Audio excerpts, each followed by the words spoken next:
Welcome to Looking at Lucasfilm, the podcast with a different perspective on the world of Star Wars, Indiana Jones, and all of the other entities that George Lucas, Kathleen Kennedy, Dave Filoni, and the rest of the team at Lucasfilm have dreamed up over the past 40 years.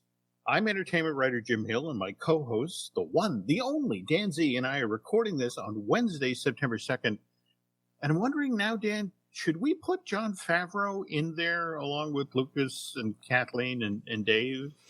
I don't know. It's a little early perhaps to say that. We've only had one season plus, of course, the upcoming season of The Mandalorian, but he certainly deserves an asterisk at this point. Okay, well, there we go. And speaking of, we've only had one season, but we got news today, about season 2. We sure did. Yeah, we got it. I love that on social media it said, "This is the day," instead of "This is the way."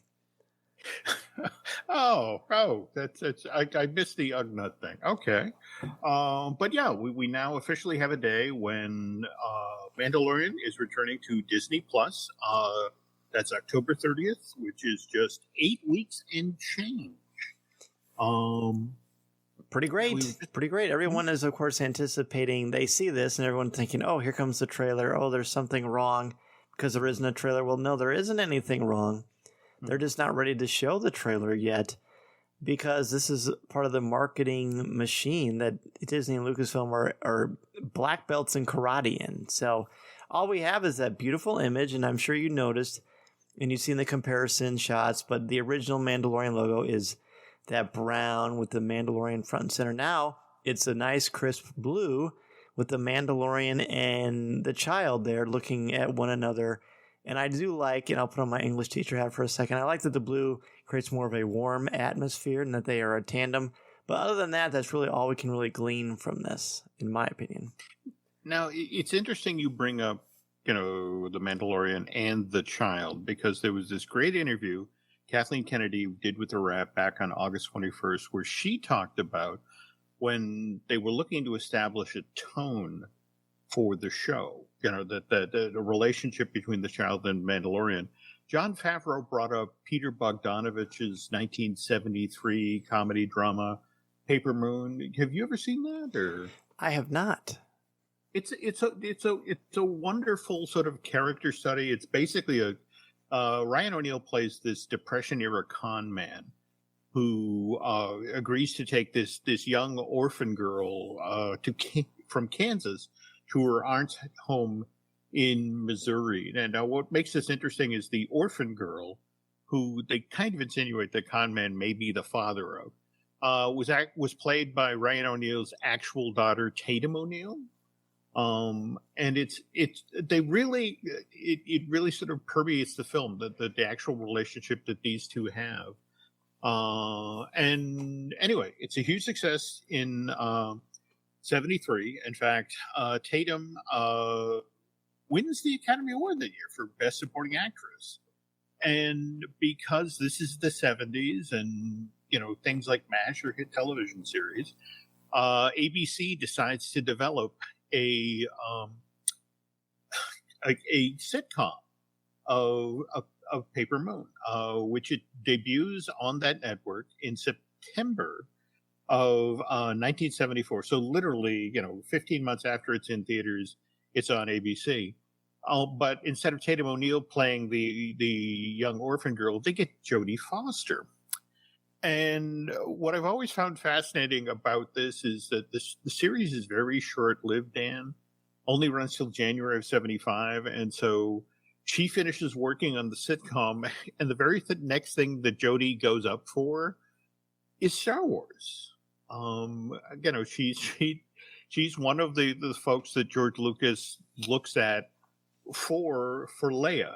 And I think as we were pre-gaming, you wanted to point out there were a number of people that George looked at for Leia, right? Yeah, quite a few people. She was in the mix. I don't know how strongly they ever considered her, but I mean, I guess now we look at it sort of as Monday morning quarterbacks because of the incredible amount of work and body of work that Jodie Foster produced and acted in. But it is pretty great. I mean, if ever there was a movie that lent itself to trivia, it's the original Star Wars. Oh no, absolutely. But what I what I find fascinating is that um, evidently, and this was during a time when George was thinking, okay, maybe Leia could really be young, and that would be an interesting bend on the story, and that was what was appealing about Jodie. She was only 13 and a half when or she would have only been 13 and a half when they were filming. It started filming in March of 76. But I forget who pointed out to him, it's like, look, child labor laws. She can only be on the set for so many hours a day. This is a giant effects picture. Maybe we should go with somebody a little older. And Carrie Fisher, who's going to be 19, again, this wouldn't be an issue at all. And so, long story short, we got Carrie Fisher, who, became the Princess Leia and the General Organa we love today. And Jodie, as you mentioned, went on to have, a ridiculously successful career. But what I've always found funny, two things. One is that, Jodie doesn't get Star Wars because of child labor laws, but she gets Taxi Driver, where she plays a child prostitute and is on the set of this violent R-rated film. Yes. But the very next movie she lands is a musical called Bugsy Malone, which is shot by Alan Parker in London at Pinewood Studios in late 75 and early 76. And it actually, again, George was right. The production ran long because the cast of this musical was entirely children. So they were constantly coming up against the child labor laws. But anyway, long story short, they finished production in, the late winter, early spring of 76. And as they're tearing down the sets of Bugsy Malone, what sets are being loaded into the sound stages of Pinewood? But Star Wars sets. So, there's so much overlap. Yes. And speaking of overlap, though, the other thing that I also found fascinating is that I think you and I have talked about this. That George was looking for just that right mix for Leia and Luke and Han. He tried different combinations of performers working together.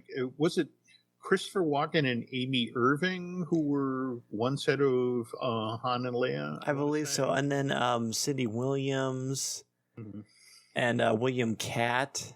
Yep. Yeah. Well, Drew Taylor. What I love about this, though, is supposedly, again, to sort of play up the age difference, when he was looking at Jodie Foster as a possible Leia, the Han for that grouping was supposedly Nick Nolte, who, again, didn't get the part either, but 44 years later, here he is, part of The Mandalorian, as the voice of Queel, the Ugnaught. Yeah. Not Cleo the cat. Queel. Again, it's not like this is my job. That I should be learning these names. That's okay. So. All right. Anyway, speaking of limited series at Disney, I don't know if you also saw that there was some info about out there about the Obi-Wan Kenobi limited series. No, do tell. Well, it's again, we've got Deborah Chow, who directed 2 episodes of The Mandalorian, who's the director all the way through for this limited series. And she says it's kind of interesting. She admits that this experience going in is going to be different, just in terms of the sheer workload, and also, frankly, she's going to miss having the team. Remember when we were watching the Disney Gallery, The Mandalorian show, and the group that sat around the table there razzing on each other. That Deborah's by herself doing this one, though she is working with Jose Amini, who's writing the script for the Obi-Wan Kenobi limited series. And Jose, in an interview with The Hollywood Reporter, was talking about how he really is looking forward to doing a limited series with this character, as opposed to something like 2018 Solo: A Star Wars Story. And he just talked about the fact the problem with a 2-hour-long movie is, in modern Hollywood, you're expected to go from action sequence to action sequence and all that. And the nice thing about a limited series is it's going to allow the time to explore character. And also there'll be time built in, for the story to breathe. And the other thing that Husney's really looking forward to here is that when you watch the prequels, the Obi-Wan Kenobi who leaves, young Luke with, Uncle Owen and Aunt Beru is a very different person from, the old Ben that Luke seeks out in A New Hope. And it's so the notion of writing for how, the Revenge of the Sith Obi-Wan becomes old Ben. That's what they're genuinely looking forward to. That transition is key, and that's one of the reasons why I think the season 3 episode Twin Sons from Star Wars Rebels, where Stephen Stanton voices Obi-Wan Kenobi, the way that he acts, even the way he changes the movement of his saber from an attack mode to a sort of a defensive position is something of an indicator of transition from Ewan McGregor to Sir Alec Guinness. And that's just done in a couple of minutes. So there's definitely something there for them to work with and build upon. But that's the episode where, again, if you haven't seen it, folks, I don't really want to spoil this, but this is where Darth Maul meets his end, right? Right. I think you just spoiled it. Yeah. Well, it's been out for a long time. Have I pointed out I'm not really good at this job? No. No one's going to believe that. Everyone loves you, and they should. But no, I think that one is such a wonderful episode, and it does sort of culminate in what happens with Darth Maul, or Maul, I guess, at that point. But it really does, to me, that's a perfect snapshot of what we're talking about here with who is building upon this story and how they're making it work. And like we joked around at the beginning of the show, there are more cooks in the kitchen than we realize, and they are making some magic. Yeah. I just the weird thing is that Twin Sons is such, think about it. It's like it's 22 minutes of animation. It's this beautiful piece of economy, and it's just sort of like, again, they deliver so much with so little, and it's just sort of like, for me, the problem is the bar is set so high, and supposedly this is 4 to 6 hours worth of show. And it's just sort of like, okay, what do you do with that? Yeah, it's a lot of sand. Yeah. It is. Okay. And speaking of revisiting characters that we know and in a different way, did you see you must have, that at StarWars.com, the announcement today about, who's coming on the canvas of the High Republic launch? Oh, yes. The one and only Grand Master Yoda, a strapping young 700-year-old. Well, see, no, and that's the thing I actually want to talk about here. Because I think we've talked previously about Rob Coleman, the gentleman who actually animated Yoda's fight with Dooku in Attack of the Clones. And I remember going to the Visual Effects Society, and Rob was on stage telling the story about when literally like the 2-page breakdown of the movie, hit his desk, and it's like, Yoda has lightsaber fight with Lord Dooku, and Rob, who had to figure out how to stage this and then create the rig, for the CG Yoda. He described putting his head down on his desk and almost crying because it's like, I'm going to be the one who ruins Star Wars, because I have to figure out how to make Yoda young and young enough or vital enough to have this battle with Dooku. And, and what's funny is when you read all of this description that was posted on, StarWars.com today about how this is, yes, he's a younger Yoda. He's 700 years younger, and he's and so it's a question of, well, how do you make somebody look who's 900 look 700? And like, how many wrinkles do you take off of his face, or for that matter, because it's set in the High Republic period, how does he dress differently? And I don't know. What a fun challenge, really. For a designer, what a great challenge. No doubt. And the piece of concept art looks great. Done by Grant Griffin, by the way, who is the same artist for the Star Wars Dark Legends and the Star Wars Myths and Fables books, both written by George Mann. And it's a gorgeous piece of art. And there's 2 images on StarWars.com that show it. Wow. Okay. But I, what's it? Troy Alders, who's an art director at Lucasfilm. Yoda's not that much younger. 700s and 900. So he thought, he could have a different outfit, maybe more than one.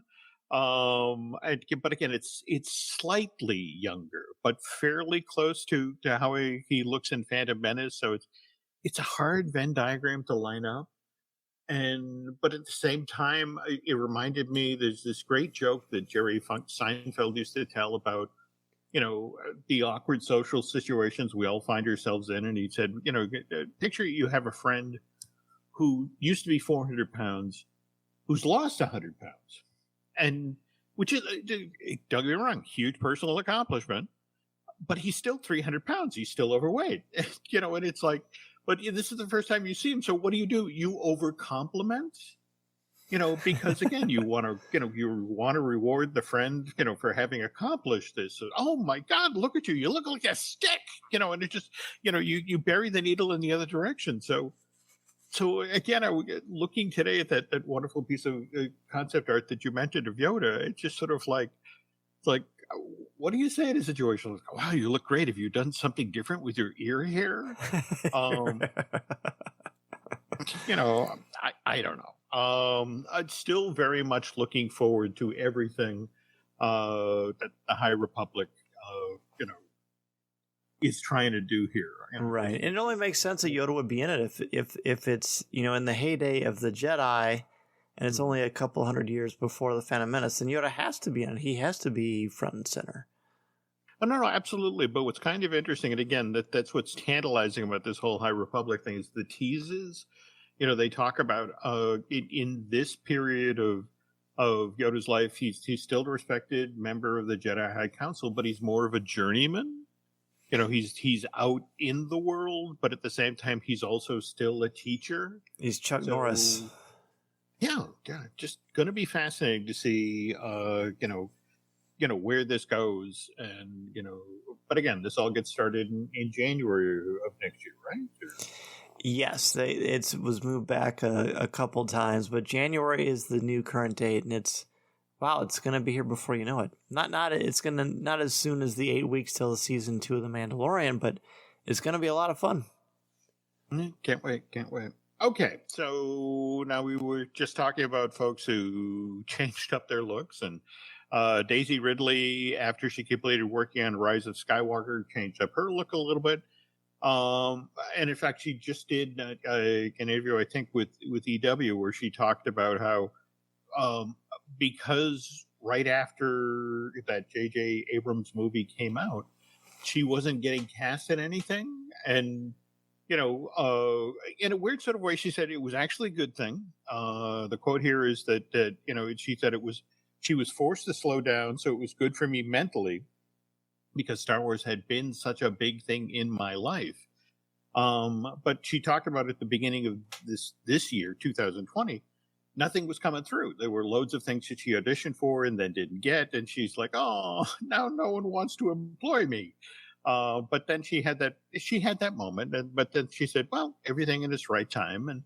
And let's be completely honest here. COVID, which has impacted everything in the industry, probably impacted this as well. But Daisy since landed a role in Chaos Walking, where she's going to be playing alongside, or opposite Peter Parker, Tom Holland. Oh, that's going to be great. That's a great combo. Yep. And she also is doing some voice work now. There's a new Xbox PC game, 12 Minutes, coming out, and that's a very lucrative area for actors to be in right now. But certainly, Daisy had a great working experience in the Star Wars trilogy. On the other hand, Jon Boyega, if we're to go by some of the quotes that popped up online today, maybe did not. But Dan and I will talk about that in just a moment. This episode is brought to you by Marqeta. When it comes to your payments provider, you can't afford to compromise. Marqeta's modern payment solutions flex with your business without the trade-offs. Stable and agile, secure and innovative, scalable and configurable. If they say you can't have it all, don't believe them. Your business demands more. Choose a payments provider that delivers more. Choose Marqeta. Visit marqeta.com/Spotify to learn more. Getting ready to step into your career era? Set yourself apart with Adobe Creative Cloud Pro for students. Hone your skills with apps like Photoshop, Illustrator, Premiere Pro, and more, powered with the latest in creative AI. Students save over 55% so you can build a portfolio you're proud of. Launch your future with Adobe Creative Cloud Pro for students. Visit adobe.com/students to learn more. And we're back. Okay, so have you seen any of this stuff coming out of the British GQ interview John did for the October issue, which, by the way, folks, it's available for digital downloading right now, and it hits newsstands this Friday. I have seen it. Not only did I look at some of the snippets on social media, but I actually read the article. Okay, and I want to stress here, folks, I would suggest right from the top, this is really what you want to do. You want to read the entire article because context is really crucial given some of the stuff that John says. And I want to stress here, John actually says some very positive things as part of this piece. I mean, for example, he goes out of his way to defend J.J. Abrams or praise him for coming in to do what John basically calls a salvage job on Rise of Skywalker. It says literally everyone needs to leave my boy alone. He wasn't even supposed to come back and try to save your movie. On the other hand, he doesn't flat out come out and say bad things about Rian Johnson, but it's kind of, by omission. He talks about how on The Last Jedi, they gave all the nuance to Adam Driver, all the nuance to Daisy Ridley, and sort of insinuating that Finn was kind of left hanging. Finn's arc, he had an arc in The Force Awakens. He didn't have much of an arc in The Last Jedi, and he had less than zero in The Rise of Skywalker, because they just dropped the whole thread about him starting to become in tune with the Force and possibly what might happen with that. It literally is never mentioned again once she's about to face the Emperor and with Ben Solo. Don't get me wrong, in a weird sort of way, it's very pleasing to have the three of them bouncing off of one another the way they do in the middle of the movie. It's the thing that, and as part of this article, John goes out of his way to actually call out the Walt Disney Company in regard to how they handled the most recent Star Wars. And this, I think, is the quote that is really making waves right now. Basically, he said, do not bring out a black character, market them to be much more important in the franchise than they are, and then have them pushed to the side. It's not good. I'll say that straight up. He's not wrong either. I mean, that's exactly what happened. That happened to Kelly Marie Tran's character as well. Mm-hmm. Just that both of them really just got hardly anything to do in the third movie, and that always has bothered me. It has, and also the other thing, frankly, that's worth noting here is that when it was announced that John was going to be in the initial Star Wars, the first brand new film, The Force Awakens. He talks about it. He says, "I'm the only cast member who had their own unique experience on that franchise based on the race. No one else had the uproar and the death threats sent to their Instagram direct messages and social media saying black this or you shouldn't be a stormtrooper. No one else had that experience, and yet people are surprised that I'm this way. That's my frustration.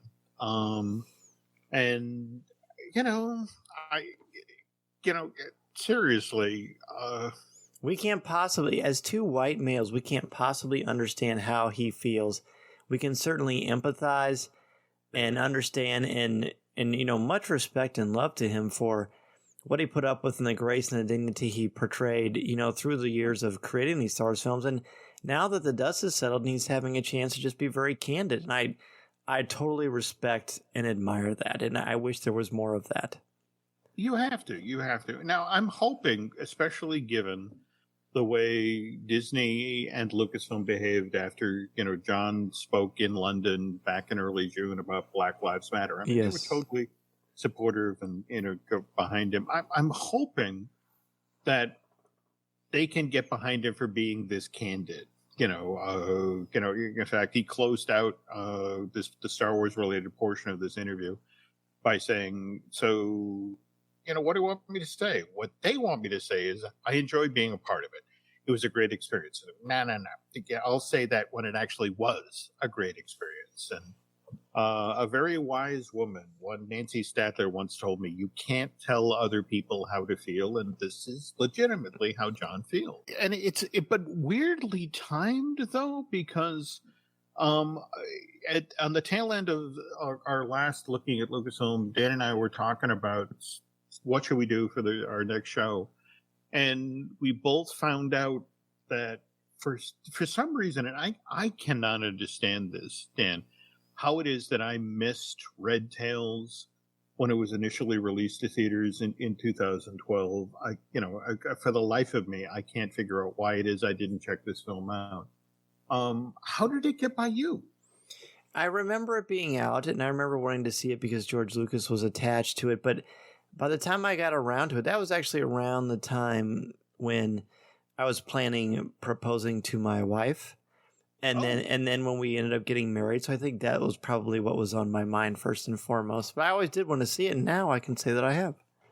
Okay, well, let me officially absolve you.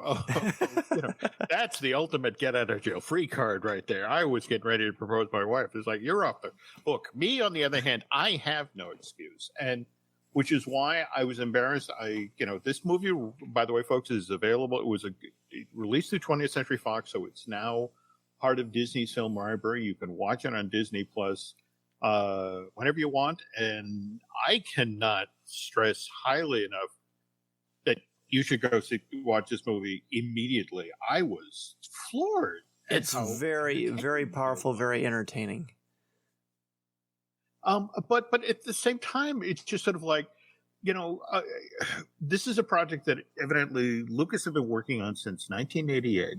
He had heard the tale of the Tuskegee Airmen, and and all that they had accomplished during World War II, and really wanted to honor them, and spent years developing the project. And for me, what's fascinating is when you watch all of the air battles and such, it's so clearly all of the expertise from doing the effects battle for the most recent Star Wars trilogy. It's right up there. They used everything they learned to deliver this amazingly entertaining modern World War II movie that is, but at the same time is such a tribute to those types of war films that were actually made during World War II.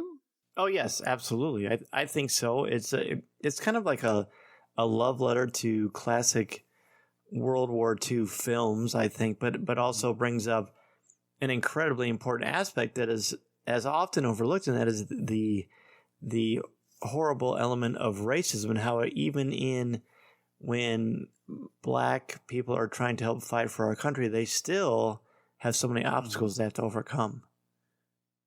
Oh yeah, no, absolutely, and they do a wonderful job of sort of delineating that, but at the same time telling a classic war story. I mean, there's so much of the World War II genre, we get with this one. We get a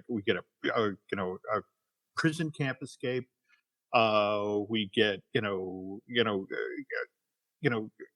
friends making sacrifices, and the planes look amazing. I mean, you know, and I guess that's the other part that I'm almost embarrassed, because, you know, let's face it, if we look at the original Star Wars from 77, they actually talk about as they were waiting for effect scenes to be completed so they could then be dropped into the work print. George would cut in scenes from World War II films from the 40s and the 50s that had, an approximation of the feeling or the shot or that sort of thing. So, again, George, knew these films inside out. In fact, I'm blanking the name of the British World War II film, the Attack on the Dam, that was supposed to be the inspiration for flying into the trench and trying to, throw the bomb down the heating duct. Right? It's not Bridge on the River Kwai, is it? No, it's not that. It's Guns of Navarone. I should have had this thing. But seriously, it is, it is such a wonderfully done film. It has this absolutely amazing cast of performers, from Cuba Gooding Jr. on down. In fact, I think you and I were talking about Michael B. Jordan, a young Michael B. Jordan's in it too. Yeah, that Killmonger from Black Panther. In fact, that was the one thing that really kind of surprised me, given what an amazing ensemble cast this has. I was honestly kind of surprised not to see Chadwick Boseman among the cast. And same here. Yeah, and again, that was another sad loss just this past week. But that really affects me. That was terrible. Yeah. No, absolutely, and then when you factor in what an amazing body of work he put together in such a short time, and to lose him at just 43 years of age. Did you see Harrison Ford talking very highly about him because of the film 42 that they were starting together? Oh, that's right. He played the owner of the ball club, right? That's right. Yeah, there was this thing, I believe, with the Hollywood Reporter the other day where he talked about Chadwick Boseman and what kind of man he was, and it's very moving. I highly encourage you to look it up. But it really spoke very beautifully about Chadwick. Okay, well, speaking of things to check out, seriously, folks, this coming Labor Day. If you are looking for something to sit down with the family and watch, Red Tails, and again, it's from 2012, and the weird thing, this is film that kind of fell through the cracks, because remember, what was it, just a few months after this was released to theaters was when the Walt Disney Company bought Lucasfilm. Yes, and it just as a result of which it just kind of overshadowed by, Disney's going to revive Star Wars and Indiana Jones, and and it was this film, and what was the other one? Strange Music, the CG, Strange Magic, same thing. That kind of got caught in the lurch, but this is definitely a film, by the way, folks, that needs to be revisited, especially today. So seriously, if you're looking for something, good to watch on Disney Plus, and there's a lot of good stuff on Disney Plus, but this, out of the 20th Century Fox catalog from 2012, Red Tails cannot express highly enough, that this is worth checking out. And worth mentioning also that while the characters are based on real people, these are not depictions of real historical figures. No. Again, but it does start with the based on true events, and yes, and does then close out with mentioning, the amazing record of the Tuskegee Airmen. It's a really wonderful way to introduce your family to something historically that needs to be talked about. A lot of brave heroes out there that people don't know about. Yeah, and again, I love that George put, dear Lord, okay, so if it came out in 2012 and he started working on it in 1988. That's almost 25 years. Yeah. And it looks it. I mean, the planes are amazing. And you know, they shot in Czechoslovakia to get that you know, because again, it's initially the story set in Italy and eventually moves to over Germany. But again, don't want to give too much away. Well, it's spoiler, we win the war. That's a spoiler I can get behind. That's a spoiler I can get behind too. But yeah, seriously, check that out. And by the way, if you're looking for other entertaining things to do, this weekend, over the long Labor Day weekend, there of course is all of the wonderful Coffee with Kenobi stuff. And what have you been up to over there lately? Sure. Well, we've spent a couple of weeks talking about Celebration, both reflecting on what we're going to miss the most about Celebration, as well as what it's like to cover a Star Wars Celebration if you were a content creator or a podcaster or what have you. So that was great. And then this week, I have Clayton Sandell of ABC News talking with me about visual effects and how they help to tell a story. And that was really, really fun as well. Oh, okay. And now what about on the Patreon side of the street? Yeah, on the Patreon show CWK Prover, we covered the DC Fandom event in great detail, and I ranted for about 20 minutes about how Batman should be. So if you're interested in my opinion on that, be sure to check that out. And then this week, I kind of turned the tables on my co-hosts Tom Gross and Corey Clubb, and I created a series of 12 questions that I did not forewarn them about, ranging from, what's your favorite food to more compelling things like, well, I don't want to give it away, but suffice to say, all the hosts laughed and cried during the show. It was very, very powerful, and I think people will enjoy it. It's a good way to get to know sort of what makes us tick. Okay, and I'm sorry, I have to go back. I have to ask, because did this Batman rant have anything to do with the Flash movie that's coming, or? No, I'll just I can send you the audio if you want, but it's more about how once we lose the core of who Batman is and he just becomes pugilistic and about punching, then I feel like we've lost the essence of the character. Okay. No, I get that. I mean, he is supposed to be a brilliant detective. And yes. In fact, the weird thing is the only time I really saw that indulged was the Batman the Animated Series that they did as part of the WB. I mean, Bruce Timm and Paul Dini, the best version of Batman ever made that doesn't involve Chris Nolan. You're not wrong. You're not wrong. Okay. Well, if you're not listening to all of the cool stuff, Coffee with Kenobi related stuff, we do have a few things over the Jim Hill Media Podcast Network. We've got Disney Dish with Len Testa. We've got Fine Tuning with Drew Taylor. In fact, Mr. Taylor and I will be recording a new show of that tomorrow afternoon. Let's see. We have the Marvel Us Disney podcast. In fact, Aaron and I just did a show about, it was largely about the career of Chadwick Boseman. Working on a new Universal joint. And hopefully we'll be bringing back the I Want That podcast soon, as soon as Shelley Valladolid is up to snuff again.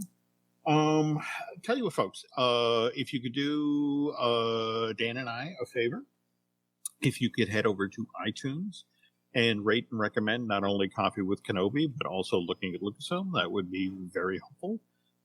If you really, really, really like what you heard here tonight, if you could head over to Bandcamp, subscribe, that helps keep the lights on. And let's see, if, and again, Dan, how is it that you have time to teach, given how much stuff you do on social media? I'm always kind of astounded how many different threads I find you in. Oh, well, that's fun. Well, I mean, it's certainly a fun little escape for me. I go out of my way to avoid the Twitter drama and just have fun and engage with people that like to have fun conversations. So when there's free time and downtime, that's when I go on Twitter time. Well, no, it's great stuff. But if people are looking for you on Twitter, what's your handle? Where can they find you? They can find me at Mr. Zehr, MRZEHR, and you can certainly find Coffee with Kenobi all over social media and on YouTube. Okay, cool. And Nancy would like to remind you, if you're looking for Jim Hill Media stuff, you can find us on Twitter and Instagram at Jim Hill Media and on Facebook at Jim Hill Media News. And again, I guess that's going to do it for this week's Looking at Lucasfilm, folks. But again, just 2 bits of homework. Seriously, if you're seeing the Jon Boyega quotes, honestly, as Dan suggested, the thing really to do here to understand what's going on is go to the full-length British GQ article and read it in context, or read it in full so you have context. And then finally, again, if you're looking for a great film for the family for this Labor Day weekend, head over to Disney Plus and fire up a copy of Red Tails, really a Lucasfilm production that is long overdue to be rediscovered.